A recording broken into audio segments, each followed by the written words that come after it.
आज शेतकऱ्याच्या हितासाठी, शेतकऱ्याला न्याय देण्यासाठी तुम्ही आपण सर्वजण इथं उपस्थित आहोत। आज तुम्हाला ताकद देण्यासाठी, आवर्जून रस्त्यावर उतरण्यासाठी, रखरखत्या उन्हामध्ये ज्या पद्धतीने शेतकरी कष्ट करतो तसंच आमच्या शेतकऱ्याचं प्रतिनिधित्व करण्यासाठी इथं विविध पक्षाचे नेते, आदरणीय पवार साहेबांच्या मार्गदर्शनाखाली आमचा जो पक्ष चालतो त्या पक्षाचे प्रदेश अध्यक्ष शशिकांतजी शिंदे साहेब, काँग्रेस हा जो देशातला एक प्रमुख विरोधी पक्ष आहे त्याचे राज्याचे प्रदेश अध्यक्ष सपकाळ साहेब व आक्रमक भूमिकेसाठी प्रसिद्ध असणारे आणि सामान्य लोकांसाठी रस्त्यावर उतरणारे उद्धव ठाकरे साहेबांच्या पक्षाचे दानवे साहेब असतील, आत्ताच आपल्या सर्वांना बगरे साहेबांनी मार्गदर्शन केलं, बच्चाव ताईंनी मार्गदर्शन केलं, खासदार वजेभाऊ या ठिकाणी आहेत, सीपीएमचे काही कार्यकर्ते आहेत, पदाधिकारी आहेत, शेतकरी संघटनेचे पण लोक या ठिकाणी आलेले आहेत। मी भाषण करणार नाही, मला फक्त तुम्हाला सर्वांना काही प्रश्न विचारायचे। आत्ता कांद्याचे भाव काय आहेत? 5 रुपये ते 6 रुपये किलो आहेत का नाही? हात वर करून सांगा। असेल तर हो म्हणायचा, हात वर करा। आहे का? बर, 5 ते 6 रुपये मध्ये तुम्हाला परवडतं का?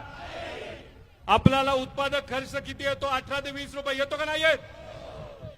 त्याच्याच बरोबर गेल्या 3-4 महिन्यापूर्वी जो काही अवकाळी पाऊस आला आणि त्याच्यामध्ये गारपीट झाली, त्याच्यामध्ये आपलं नुकसान झालं का नाही झालं? जो रब्बी कांदा बरेच दिवस टिकू शकतो, पण पाऊस आल्यामुळे आणि गारपीट झाल्यामुळे आज तो टिकू शकतो का? उत्पादकता कमी झाली का नाही झाली?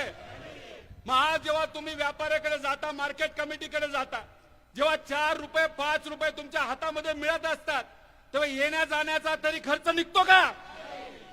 मग मला तुम्ही सांगा, जर मोठे मोठे नेते जर टीव्हीवर आणि इतर ठिकाणी जर सांगत असतील येणाऱ्या काळामध्ये पाऊस कमी होऊ शकतो, मग येणाऱ्या वर्षीचं पीक तुमच्या हातामध्ये येणार का?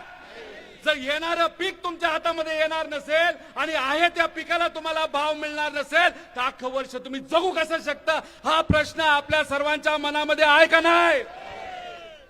आता 18 तारखेच्या आधी पवार साहेबांनी आम्हा सगळ्यांना सांगितलं, उद्धव ठाकरे साहेबांनी त्यांच्या पक्षाला सांगितलं, काँग्रेसच्या नेत्यांनी त्यांच्या पक्षाला सांगितलं, लोकांसाठी रस्त्यावर उतरावं लागेल। 18 तारखेला तुम्ही आपण सर्वजण लासलगावला गेलो होतो का नव्हतो? फक्त संवाद करण्यासाठी गेलो होतो, लोकांची अडचण समजून घेण्यासाठी गेलो होतो। तिथं 3-1 हजार लोक आली। मग हे सरकार कुठेतरी घाबरलं। सरकार घाबरल्यानंतर कलेक्टर साहेबांनी रिपोर्ट पाठवला, तो मंत्रालयाकडनं केंद्र सरकारकडे पाठवण्यात आला। आपल्या मागण्या काय होत्या? आपल्या मागण्या होत्या, जेव्हा 2023 मध्ये इलेक्शनच्या आधी देवेंद्र फडणवीस साहेबांनी किती रुपयाचा भाव डिक्लेअर केला होता? मागच्यांना विचारतो, किती रुपये होता? 24 रुपये होता। इलेक्शनच्या आधी 24 रुपये आणि मतदान घेतल्यानंतर किती? 12.5 रुपये। हे आम्हाला नाही पटलं आणि मग 18 तारखेला आपण सगळ्यांनी मिळून आंदोलन केल्यानंतर या सरकारला नरमावं लागलं। त्यांनी 15 रुपये 18 पैशावर आता रेट दिला, म्हणजे त्यावेळेच्या आंदोलनाला आपला 3 ते 3.5 रुपयाचं यश मिळालं। पण हे 3.5 रुपये तुम्हाला मान्य आहेत का? ठीक आहे, यश आलं असेल, पण हे 3.5 रुपये मान्य आहेत का? मग सरकारला आपली काय मागणी आहे? 3000 24 पेक्षा पुढे आम्हाला भाव त्या ठिकाणी पाहिजे, अशी आमच्या शेतकऱ्याची मागणी आहे। मग हे जे नाफेड खरेदी करतं ते कुठेतरी डोंगराच्या आडबाजूला जाऊन काही व्यापाऱ्यांकडनं, प्रायव्हेट लोकांकडनं कांदा खरेदी करतं का नाही करत? जेव्हा भाव असतो 5 रुपये, जेव्हा भाव असतात 6 रुपये, त्यावेळेस खरेदी करतात आणि नाफेडला विकतात कधी? हे कॉन्ट्रॅक्टर जे कोणी लोक असतात, भाव वाढल्यानंतर मग त्यांना 10 रुपयाचा नफा। आता सुद्धा नाफेडचे जे काही बगलबच्चे आहेत ना, त्यांनी आता 4 ते 5 रुपयाला कांदा घेऊन ठेवलाय आणि तो कांदा आता ते कितीला नाफेडला विकणार? ₹15.80 पण शेतकऱ्याला त्यातून काय मिळणार का? तर मग आमची मागणी आहे, हे जे बगलबच्चे कोण आहेत माहितीये का? हे सत्ताधाऱ्यांचे कार्यकर्ते आहेत, त्यांना त्यांनी कॉन्ट्रॅक्ट दिलेले आहेत, त्यातून हे पोट भरतायत, घर भरतायत, पण आमच्या शेतकऱ्याचं घर भरताय का?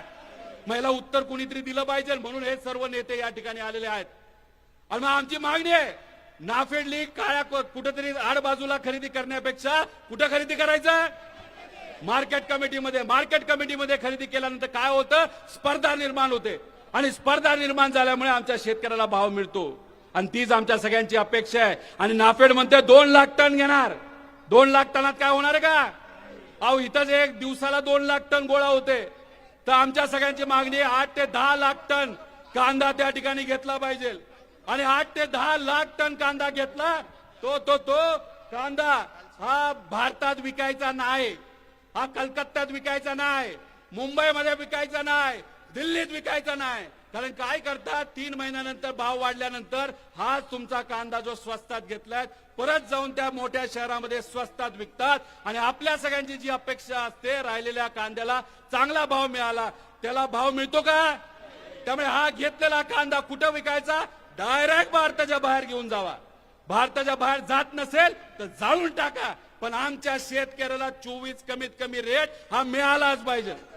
आता तुम्ही मला सांगा, हे सर्व नेते इथं आलोत, आम्ही आलोत, इलेक्शन आहे का? महाराष्ट्रात इलेक्शन आहे का? पण आलो ना तुमच्यासाठी का?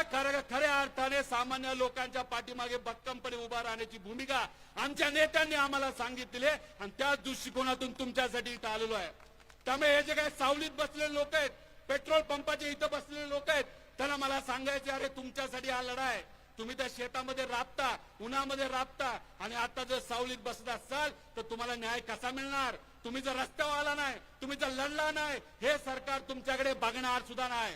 एवढं मोठं आंदोलन इथं सुरू आहे, पण सरकारचे तिन्ही पक्षाचे प्रमुख नेते आता काय करतात माहितीत का?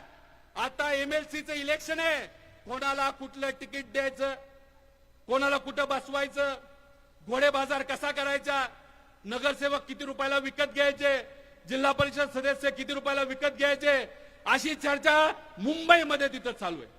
मग तुम्ही मला सांगा, त्या मुंबईतल्या चर्चेतून तुमचं भलं होणार का नेत्यांचं भलं होणार? मग नेत्यांचं भलं होणार असेल तर मग कुठेतरी विरोध आणि आपण त्या ठिकाणी रस्त्यावर आलं पाहिजे. आणि मी ठामपणे सांगतो, तुम्हालाही सांगतो, तुमच्या मुलांनाही सांगतो, मजुरांनाही सांगतो, मजुरांच्या मुलांना पण सांगतो की आज जर आपण आपल्या हातामध्ये हा लढा घेतला नाही, या सिस्टमच्या विरोधात आपण लढलो नाही, तर येत्या काळामध्ये आपल्याला कुणी त्या ठिकाणी वाचवणार नाही, अशी परिस्थिती या महाराष्ट्रामध्ये येईल. त्यामुळे मी परत एकदा आपल्या सर्वांना प्रश्न करतो, आता ऊन किती वाढलं तर सावलीत जाऊन बसणार का? लढायचं का मग?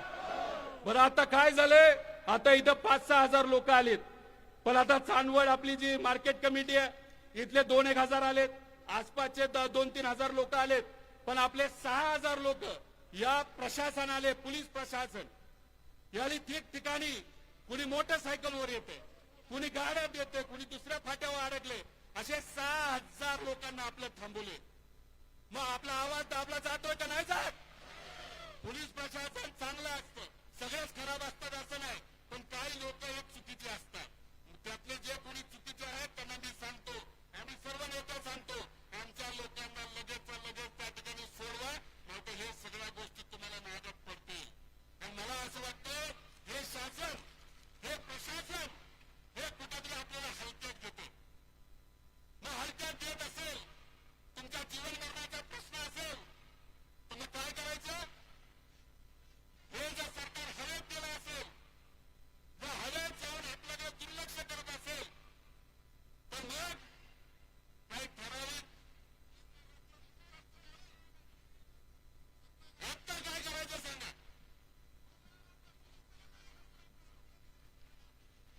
हे म्हणतात तिथे काय बसेस ज्या इथं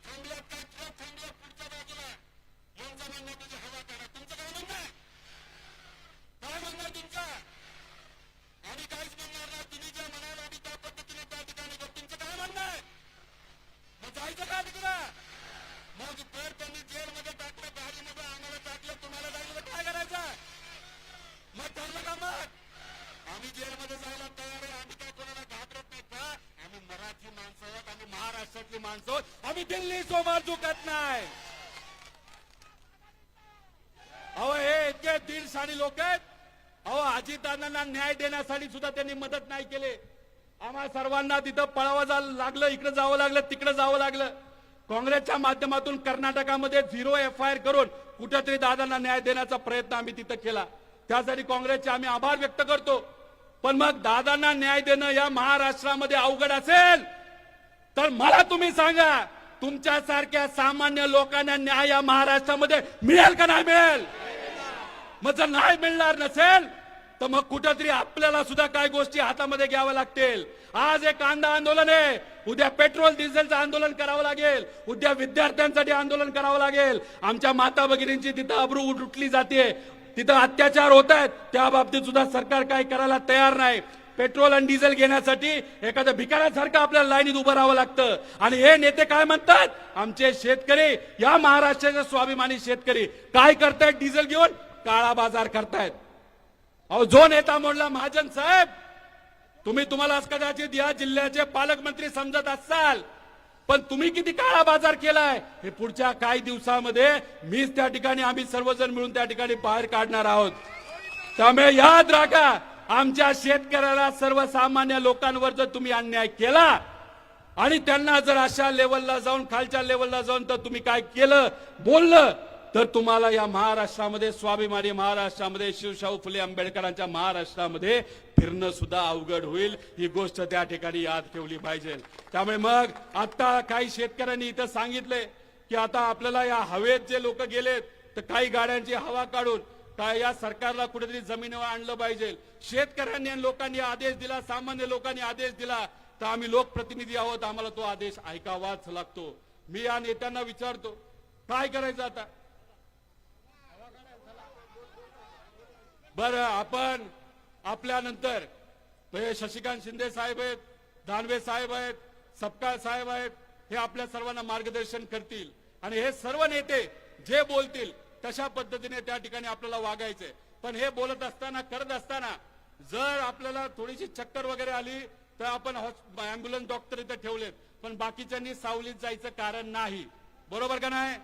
ऊन वाढत गेलं, टेम्परेचर वाढत गेलं तर काय करायचं? थांबायचं तिथं आहे तसं. कारण का आता जर सहन नाही केलं तर पुढचे अनेक वर्ष सहन करावं लागेल. आणि तुम्हाला सांगतो, नेत्याला काही घेणं देणं नसतं. नेत्याच्या पोरं मोठ्या मोठ्या शाळेत शिकायला असतात, मोठ्या मोठ्या बिझनेसमॅनची मुलं मोठ्या मोठ्या शाळेत शिकायला असतात, त्यांना काही फरक पडणार नाही. फरक जर कोणाला पडणार असेल तर तुमच्या ना आपल्या सर्वांसारख्या सामान्य लोकांना तो फरक पडणार आहे. आणि तो फरक पडू नये म्हणून आपल्या सर्वांना त्या ठिकाणी एकत्रित येऊन लढावं लागेल. बघा, आता सिक्युरिटी वाढवली. 18 तारखेला सुद्धा पोलीस आले होते, आता सुद्धा पोलीस मोठ्या प्रमाणात त्या ठिकाणी आलेले आहेत. म्हणजे कोणाला घाबरलेत? तुम्ही हात वर करून सांगा, कोणाला घाबरलेत? हे सामान्य लोकांना, शेतकऱ्याला, मजुराला घाबरलेले आहेत. त्यामुळे आपण जर लढलो तर तरच आपल्याला त्या ठिकाणी यश येणार आहे. एवढंच या ठिकाणी सांगतो, लढायचं आणि जिंकायचं. रामकृष्ण हरी. बघा, राशी ट्रेडर्स यांनी पोती 13, क्विंटल 30, बरोबर. त्यानंतर यांना भाव मिळाला ₹3.20 किलोला, म्हणजे 320 रुपये क्विंटलला. चला, किती लोकांना ₹3.20 किलोला कांदा परवडतो? त्यांनी हात वर करा. हात वर करा ना. बरी पावती घ्यायची आणि घरी गुपचूप जायचं का? समजा ताटामध्ये नुसता कांदा आणि भाकरी खायला लागली तरी चालणार आहे का आपल्याला? आपली पोरं न खाता झोपलेली चालणार आहे का?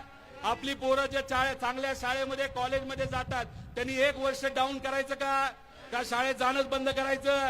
मग ही जी पावती आहे ही आपल्या परिस्थितीचं प्रतीक आहे. आणि ही जर बदलायची असेल तर आपल्याला संघर्ष करावा लागेल. आज तर फक्त सुरुवात आहे. आणि सरकारने आमच्या शेतकऱ्याचं नाही ऐकलं तर मग आमचे शेतकरी उद्या जाऊन या सरकारचं आणि नेत्यांचं काय करतील हे नक्कीच त्या ठिकाणी आपल्या सर्वांना कळेल. एवढं सांगतो आणि थांबतो. जय हिंद, जय महाराष्ट्र.